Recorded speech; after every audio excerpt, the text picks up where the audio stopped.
Yo, selamat datang di Freaks Channel. Kali ini gue akan membahas salah satu tokoh Jujutsu Kaisen yang bisa dibilang merupakan terkuat di antara manusia biasa. Bahkan di antara penyihir Jujutsu level tinggi pun, tokoh ini masih terasa terlalu kuat, yaitu ayah dari Fushiguro Megumi, Toji Zenin. Oke, langsung saja. Toji Zenin.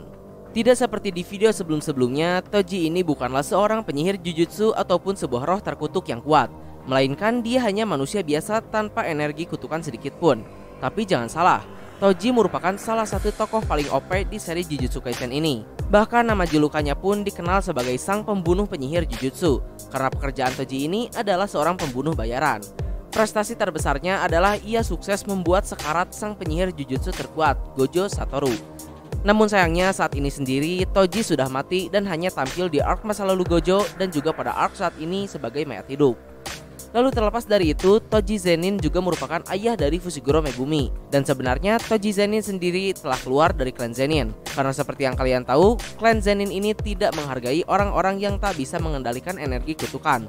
Maka dari itu, setelah Toji menikah, ia kemudian mengganti namanya menjadi Toji Fushiguro dan meninggalkan klan Zenin. Untuk penampilannya sendiri, Toji ini memiliki penampilan yang cukup sangar dan mengintimidasi. Penampilannya yang sederhana dilengkapi dengan tubuhnya yang atletis. Sekilas Toji ini hanya seorang mas-mas biasa, tapi kalau udah tempur bisa bubar itu tongkrongan penyihir Jujutsu. Untuk kepribadiannya, Toji juga cukup kalem, dingin dan acuh tak acuh terhadap suatu hal. Tapi kalau sudah dalam posisi bertempur, Toji ini menjadi sangar dan badass abis. Menurut gue 11-12 lah sama Gojo Satoru. Dalam posisi bertempur, Toji akan menyerang secara membabi buta dan brutal. Namun ia tetap dapat mempertahankan ketenangan dan perhitungannya, sehingga walaupun ia menggila dalam pertarungan, langkah-langkahnya tetap terjaga dan mematikan. Lalu berikutnya, untuk kemampuan Toji sendiri tak perlu diragukan lagi. Toji ini merupakan seorang manusia non-jujutsu paling OP di Jujutsu Kaisen. Yang pertama tentu saja karena kemampuan fisiknya. Toji ini tidak bisa menggunakan energi kutukan sama sekali, sehingga ia bertarung hanya dengan mengandalkan kemampuan fisik dan senjata kutukan saja. Tapi jangan salah, Toji sendiri memiliki kemampuan fisik yang gak main-main. Dari mulai kecepatan hingga kekuatan, semuanya di atas rata-rata manusia biasa. Bahkan para penyihir Jujutsu yang sudah ditopang dengan energi kutukan pun masih belum bisa menyaingi kemampuan fisik murni Toji. Tidak hanya kemampuan fisiknya, Toji juga sangat ahli dalam menggunakan berbagai senjata. Dari mulai jarak dekat hingga jarak jauh, dari mulai senjata biasa hingga senjata kutukan, Toji dapat memanfaatkan semuanya dengan maksimal untuk menjatuhkan musuh seperti apapun. Lalu digabungkan dengan kemampuan fisiknya, membuat setiap gerakan Toji tak terhentikan dan mematikan. Tapi sebenarnya seberapa kuat kemampuan fisik Toji ini? Yap, cukup kuat hingga ia mampu membunuh dan menghancurkan tubuh keras milik Dagon, roh terkutuk tingkat spesial hanya dengan modal kemampuan fisiknya saja. Ketika melawan Dagon, Toji juga menggunakan salah satu senjata terkutuk kelas spesial, yaitu Playful Cloud. Playful Cloud sendiri merupakan senjata kutukan yang tak memiliki kutukan sama sekali, namun memiliki ketahanan dan kekuatan yang luar biasa dengan berbasis pada kekuatan fisik si pengguna. Semakin kuat fisik penggunanya, maka semakin kuat pula serangannya. Dengan dirinya yang mampu membunuh Dagon, sudah cukup membuktikan betapa kuatnya si Toji Fushiguro ini, di mana Dagon yang sudah dikeroyok oleh 3 penyihir Jujutsu kelas atas pun masih tidak terluka sedikit pun. Lalu terlepas dari itu, Toji juga memiliki sebuah roh terkutuk yang selalu ia bawa ketika akan bertarung. Roh terkutuk milik Toji sendiri berfungsi sebagai gudang senjata miliknya yang dapat ia bawa dengan fleksibel. Sehingga dalam setiap pertarungan, Toji dapat menukar senjatanya tergantung musuh yang ia hadapi.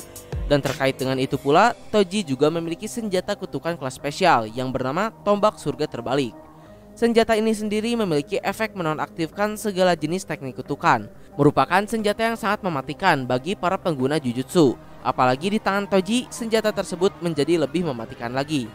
Bahkan Gojo Satoru saja sudah pernah merasakan rasa dari senjata yang satu ini.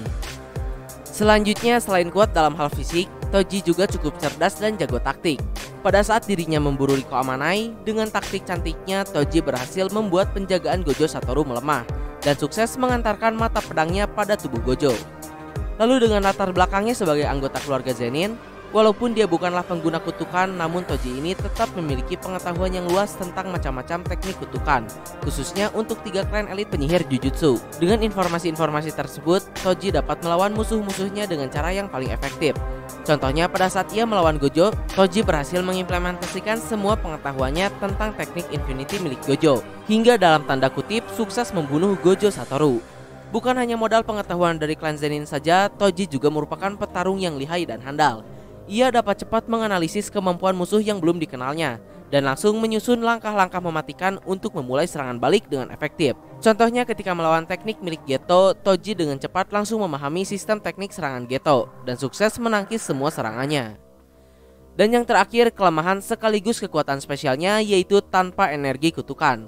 Tapi sebelum lanjut, mengapa Toji tidak memiliki energi kutukan? Apakah Toji benar-benar tidak memiliki energi kutukan? Menurut Yuki Tsukumo, apa yang dialami oleh Toji ini merupakan kutukan pembatas surgawi, sama seperti yang dialami oleh Kokichi Muta, murid dari Jujutsu Kyoto. Kokichi lahir dengan anggota badan yang tidak utuh dan juga tubuhnya yang rapuh. Namun sebagai gantinya, ia memiliki penguasaan energi kutukan yang sangat besar dan luas. Sementara Toji, dia ini lahir dengan tanpa energi kutukan sedikit pun, tapi sebagai gantinya, ia mendapatkan kekuatan fisik yang absurd. Maka dari itu, dengan tidak memiliki energi kutukan bukan membuat Toji menjadi rendahan, justru sebaliknya. Hal tersebut membuat Toji semakin istimewa, karena umumnya manusia biasa pun memiliki energi kutukan, meskipun mereka tak dapat mengendalikannya. Sedangkan si Toji ini tidak memiliki energi kutukan sama sekali, dan justru hal tersebut juga malah menjadi salah satu keuntungan baginya. Karena dengan tidak memiliki energi kutukan membuat dirinya tidak dapat terdeteksi oleh siapapun, khususnya oleh para pengguna Jujutsu. Dengan kata lain, menjadi tak terlihat. Bahkan ada dalam suatu adegan di mana Toji bertemu dengan Gojo kecil. Di sana Gojo sebagai pemilik 6 mata melihat Toji, karena tidak seperti manusia lain, Toji ini tidak memiliki energi kutukan sama sekali. Sementara Toji juga tidak nyaman dengan Gojo, karena ia merupakan satu-satunya orang yang dapat menyadari keberadaannya. Maka dari itu, yang tadinya merupakan kelemahan Toji justru menjadi salah satu kemampuan istimewanya. Dengan dirinya yang tidak memiliki energi kutukan, hal tersebut juga membuat setiap gerakan Toji menjadi tak terbaca. Ketika Toji melawan Gojo, Gojo pun sempat dibuat kewalahan oleh gerakan-gerakan Toji yang tidak dapat dibaca olehnya. Bahkan walaupun Gojo juga sempat mendeteksi Toji lewat roh terkutuk yang menempel padanya, kemampuan fisik Toji masih lebih unggul dibanding kecakapan Gojo. Sehingga walaupun ia bisa dideteksi sekalipun, kemampuan Toji masih mengungguli kelemahannya. Dan yang terakhir, selain mendapatkan kekuatan fisik absurd, Toji juga mendapatkan peningkatan pada kelima indranya yang juga sama-sama absurd. Karena hal itu pula, walaupun tak memiliki energi kutukan, si Toji ini dapat melihat, melawan, dan memanfaatkan roh terkutuk untuk penyimpanan senjatanya. Dan bukan hanya itu, ketajaman indera milik Toji ini juga tidak main-main. Ketika ia sudah membunuh Gojo, Toji langsung caw mengejar Geto dan Riko yang sudah pergi terlebih dahulu. Sementara Riko dan Geto sendiri sudah hampir sampai di tempat yang telah ditentukan, namun ternyata Toji berhasil mengejar mereka. Masalahnya bukan karena Toji yang sangat cepat, melainkan jalan masuk untuk menuju tempat tersebut sangat rumit, sehingga sangat sulit untuk diikuti. Apalagi Geto juga sudah menghapus jejak energi kutukannya. Dan ya, ternyata walaupun tipis, Toji mengikuti bau dan jejak kaki yang mereka tinggalkan. Ya, jadi dengan semua kemampuan tersebut sudah cukup membuktikan betapa mengerikannya si Toji Fushiguro ini. Dari mulai kemampuan fisik, ketajaman indranya, hingga dirinya yang tidak bisa dideteksi oleh para pengguna Jujutsu, membuat dirinya benar-benar menjadi sebuah paket lengkap untuk perwujudan dari kematian para pengguna Jujutsu. Namun di akhir akan gue jelaskan, takutnya ada komen yang kesana kemari. Perlu diingat bahwa Toji berhasil mengalahkan Gojo ini ketika Gojo belum benar-benar menguasai tekniknya, khususnya teknik kutukan pembalik yang kemudian dapat ia manfaatkan menjadi teknik Infinity Red. Itu pun dengan berbagai rencana yang telah Toji susun untuk melengahkan Gojo terlebih dahulu, tidak langsung duel face to face dengan Gojo. Dan seperti yang kalian tahu, ketika Gojo sudah menguasai semua tekniknya, Toji sekalipun berhasil ditumbangkan begitu saja. Apalagi untuk timeline saat ini, hanya Sukuna kandidat terbesar yang dirasa dapat menyaingi Gojo. Dan yang terakhir, untuk sepak terjangnya sendiri, Toji pertama kali dimunculkan pada arc tentang masa lalu Gojo Satoru. Di sana Toji disewa oleh kelompok bernama Time Vessel Association untuk membunuh Riko Amanai, wadah dari Master Tengen.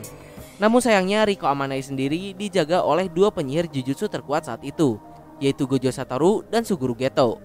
Mereka berdua sama-sama merupakan penyihir Jujutsu tingkat spesial. Tentu saja tidak akan mudah bagi Toji sekalipun, khususnya untuk sang pemilik 6 mata Gojo Satoru. Lalu singkat cerita, dengan rencananya Toji berhasil menumbangkan Gojo, membunuh Riko, dan mengalahkan Geto. Dan akhirnya misinya pun selesai dan Toji juga mendapatkan bayarannya. Namun sayangnya ketika ia akan pergi, ia dihadang oleh Gojo Satoru. Pada saat pertarungannya yang pertama, Toji bisa dibilang sudah berhasil membunuh Gojo. Namun dalam keadaannya yang sekarat, Gojo berhasil menguasai teknik kutukan pembalik dan berhasil menyembuhkan dirinya kembali. Hingga akhirnya rematch pun dimulai. Gojo yang sudah berhasil melewati kematiannya tentu saja mendapatkan peningkatan kekuatan yang lebih absurd lagi. Bahkan Toji yang perkasa pun hampir dibuat jadi donat oleh Gojo. Di detik akhir kehidupannya, Toji membicarakan tentang anaknya yang akan dijual ke klan Zenin. Dan yap, Toji pun akhirnya mati di tangan Gojo Satoru. Sedangkan anaknya, Fushiguro Megumi, kemudian dijadikan murid dan dimasukkan ke sekolah Jujutsu oleh Gojo. Lalu berikutnya, Toji juga muncul pada arc saat ini, arc Shibuya. Namun kali ini Toji muncul sebagai Edo Tensei. Toji dipanggil kembali lewat teknik kutukan salah satu roh terkutuk bernama Ogami. Kemampuan Ogami sendiri adalah ia dapat memanggil arwah yang sudah meninggal dan mengubah dirinya seperti orang yang ia panggil, beserta seluruh kemampuannya juga mengendalikannya. Dengan teknik tersebut, Ogami memanggil arwah Toji dan menggunakan cucunya sebagai wadah dari Toji. Awalnya semua berjalan lancar. Cucu Ogami berhasil mendapat dan memiliki semua kemampuan Toji dan sukses mengalahkan penyihir Jujutsu yang ada di hadapannya. Namun tak lama kemudian, kesadaran tubuh tersebut berubah menjadi kesadaran Toji sendiri. Dan saat itu juga Toji menghabisi Ogami. Mengapa bisa seperti itu? Karena dari awal jiwa dan tubuh Toji sendiri sudah spesial, sehingga tidak bisa digunakan sembarangan. Dan setelah sang pengguna teknik mati, Toji juga tidak ikut mati, karena teknik tersebut berbasis pada inangnya. Selama tubuh inang memiliki energi kutukan, teknik Ogami tidak akan hilang. Maka dari itu, seperti yang kalian tahu, Toji ini tidak memiliki dan menggunakan energi kutukan, sehingga kutukan tersebut akan terus aktif sampai tubuh inang itu sendiri hancur. Dengan kata lain, bisa dibilang Toji hidup kembali, atau lebih tepatnya Toji menjadi boneka pembunuh. Karena dengan teknik Ogami, tubuh dari inang dan arwah Toji sendiri sudah disetting sejak awal untuk terus bertarung sampai teknik kutukannya habis. Ketika Ogami mati, Toji pun berkeliaran dengan bebas, hingga akhirnya ia pun bertemu dengan anaknya Fushiguro Megumi. Di sana Toji sempat bertarung dengan Fushiguro. Namun pada akhirnya Toji yang sudah mati pun bunuh diri tanpa meninggalkan sepatah kata pun setelah mengetahui bahwa Fushiguro Megumi tidak masuk ke dalam klan Zenin. Dan ya, mungkin kurang lebih itulah beberapa hal mengenai si Toji Zenin ini. Mohon maaf untuk kesalahan dan kekurangannya. Like, share, subscribe kalau suka, komen bila ada kritik dan saran. Terima kasih telah menonton. Ciao.